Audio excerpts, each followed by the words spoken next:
Hi, Frank Catalano back here again, and I want to talk a little bit more in depth about actually how to get some of the breakaway slash split tones on the saxophone. I know I'm 29 years old, and when I was growing up, probably the most prominent saxophone player of the day was David Sanborn. Still is great player, and I liked playing tenor. He of course plays alto.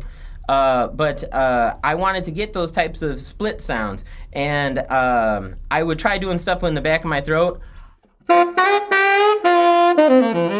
which is a little bit more old school. If you're growing up in Chicago, playing with Buddy Guy was one of my first gigs, so if you're like into more bluesy stuff,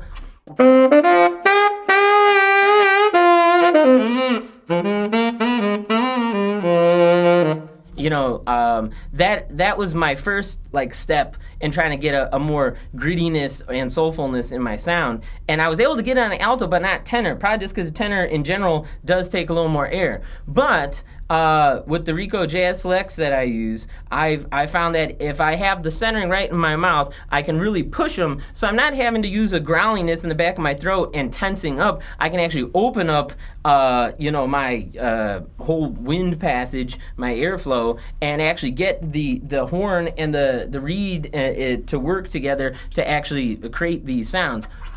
And I'm not making any type of anything in the back of my throat to make the front G breakaway. I can just pop it by accelerating my air, as opposed to trying to tense up like I hear so many saxophone players do. So it's something that you're going to have to experiment with yourself. But if you push the air and if you can feel it like centering kind of right around your Adam's apple in your throat. Unfortunately, I've put on some weight over the last couple years, so it's hard for me to find my Adam's apple. But if you can feel where it is for yourself and go directly behind that airflow-wise, that's where you want to have your sound center. And it'll keep your intonation happening too.